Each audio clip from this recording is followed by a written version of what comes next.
Voltamos com o Tribuna desta terça-feira, dia 8 de maio de 2018, e vamos dar seguimento à nossa próxima entrevista. Tornaram-se rotineiras as situações em que a administração pública retém o pagamento de seus contratados, quando eles não apresentam certidões negativas de débito. Tal providência mostra-se totalmente ilegal, pois não há previsão na lei de licitações e, de acordo com o princípio da legalidade, a administração pública somente pode fazer o que a lei determina, nem além nem aquém. E quem explica isso para a gente é a advogada Andréia Coco. Bom dia, doutora, seja muito bem-vinda. Bom dia. Muito bem-vinda à Rádio Vila Real. Bom dia, obrigada, Nayara. Bom dia a todos os ouvintes. Lembrando, ouvinte, que você pode participar com a gente pelo 3612-6590, também pelo 99987-2337.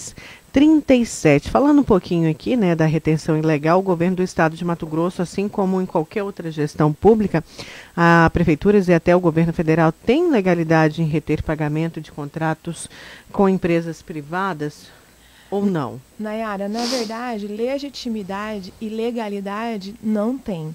O que ocorre é o seguinte, eu vou apenas contextualizar um pouquinho do porquê que isso vem acontecendo. Ao contrário do que se pensa, essa prática não é nova, não vem sendo adotada há pouco tempo. Ela é bastante antiga. A administração pública sempre tentou se valer da condição da apresentação das certidões negativas de débito para reter os pagamentos dos contratados.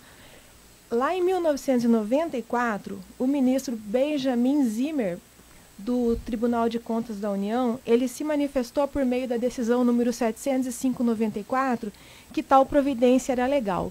Então, de 94 para frente, deu uma cessada nesse tipo de atitude por parte da administração pública, seja ela federal, municipal ou estadual. Ocorre que, em 2004, o TCU reviu esse posicionamento e passou a admitir como legal, considerando possível a retenção do pagamento mediante a não apresentação de uma certidão negativa de débito. De 2004 para cá, essa prática se tornou bastante rotineira. Finalmente, em 2008, por meio da decisão 837/2008, o Tribunal de Contas da União reafirmou o posicionamento anterior lá de 1994, dizendo, olha, essa situação é totalmente ilegal. A administração pública não pode reter os pagamentos condicionando a apresentação das certidões negativas de débito. E mesmo o TCU tendo se manifestado o contrário, a administração pública ainda se vale daquele entendimento antigo do ano de 2004 para continuar retendo esses pagamentos. Falando um pouco aqui de Mato Grosso, é uma prática comum as empresas terem esse pagamento retido aqui no estado? E só para que o nosso ouvinte entenda, em quais situações isso pode acontecer? Como que funciona? A administração pública, ela, por meio de licitações, ela terceiriza os serviços, ou seja, contrata empresas e até mesmo particulares para executarem serviços. Para participar dessas licitações, exige a apresentação de uma série de documentos, inclusive da certidão negativa de débito. Ocorre que, na hora de efetuar o pagamento desse serviço, eles pedem novamente a representação desse documento como condição para pagar. E respondendo efetivamente a sua pergunta, não só no estado de Mato Grosso, como em boa parte do Brasil, essa prática é bastante comum de retenção, condicionando a apresentação da certidão negativa de débito. E o que a lei estabelece, doutora? A lei de licitações. A lei de licitações, ela prevê 4 tipos de penalidades para quem não cumpre total ou parcialmente o contrato. As penalidades estão previstas no artigo 87 da Lei 8.666/93, que é a advertência, multa, suspensão temporária para participar de licitação por até 2 anos e ainda a declaração de idoneidade. Não tem uma previsão específica na lei a retenção do pagamento. E como é uma prática feita pelo governo, por entidades públicas, né? Como que essas empresas, o que elas fazem, o que elas podem fazer? Porque fica um pouco de mãos atadas, não é isso? Com certeza, porque a empresa já teve um custo, porque ela executou o serviço, já teve um gasto, e na hora de receber por esse gasto, o pagamento por esse trabalho prestado, não consegue.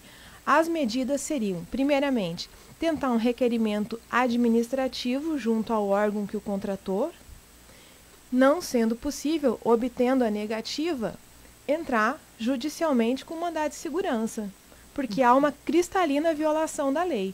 A administração pública está extrapolando o que a lei prevê. E a gente não vê essas empresas tornando isso público, né? Seria um medo, um receio de uma quebra de contrato, porque é um assunto que acontece, é corriqueiro, mas não vem à tona para a grande população. Eu não posso dizer se há um receio. Com relação à quebra de contrato, não é possível a administração pública romper um contrato, simplesmente por divulgar esse tipo de informação. A administração pública, até mesmo para aplicar as penalidades que eu citei anteriormente, inclusive a mais leve, que é a de advertência, ela tem que submeter a empresa contratada ao devido processo legal, ou seja, a empresa é notificada, para que responda o porquê, e aí, por que atrasou, por que não cumpriu, e aí aplica-se a penalidade. E qual que é a melhor alternativa para essas empresas, doutora? A melhor alternativa, no meu ponto de vista, ainda é o ingresso de mandado de segurança na justiça. Aí, dependendo da situação, na esfera da justiça competente. E tem um prazo aí que elas conseguem receber depois disso, depois desse ingresso? Ou tem empresas que estão aí há anos sem receber? Então, depende bastante do andamento do processo. Em média, os mandados de segurança, eles possuem um andamento mais célere, até porque não se admite muita dilação probatória, não tem audiência, enfim, o rito do processo é bem mais rápido. Então, em tese, se receberia mais rápido, porém, na prática... A gente sabe que não é assim, ainda mais um órgão público, né? Ainda mais assim. O que acontece? O nosso Código Civil, ele prevê que quando existe alguma celebração de contrato, a principal forma de pagamento seja em dinheiro.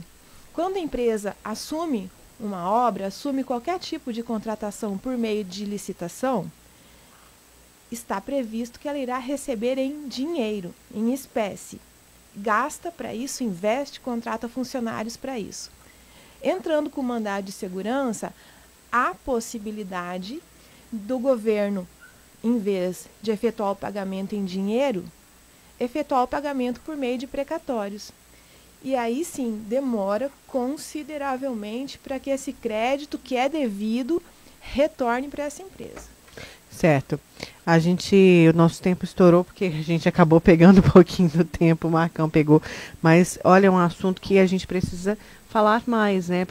Até porque muitas empresas, a gente sabe que depois da crise que a gente viveu, muitas empresas, muita gente acabou partindo aí para ser empresário e às vezes passa por uma situação parecida. Mas antes da gente encerrar, tem um ouvinte que fala o seguinte: quem fala é o Alessandro, tem uma microempresa e estamos sofrendo com esse tipo de situação, pois entregamos todos os documentos exigidos, inclusive a certidão negativa para o órgão do governo. Mas mesmo assim o governo não paga e já estamos há quase um ano sem receber, sendo que o governo reteu o valor. É um absurdo. Isso e muitas empresas estão aguardando o valor para andar. Alessandro, eu concordo plenamente com o que você falou. Inclusive, eu sei de casos de empresas que chegaram a falir, a quebrar, justamente por conta da ausência desse repasse, principalmente empresas especializadas em trabalhar com o governo, especializadas em contratar por meio de licitação. Eu te aconselho, Alessandro, você procurar um jurídico da sua confiança e procurar os meios legais cabíveis para tentar solucionar esse problema. Pelo que eu tenho visto, administrativamente, infelizmente, não há solução nesse momento. Certinho, doutora. Muito obrigada pela sua participação, pelas suas informações. Se tiver mais alguém aqui com o mesmo, a gente encaminha para a assessoria. Muito obrigada. Certo, obrigada. A gente conversou com a advogada Andréia Coco.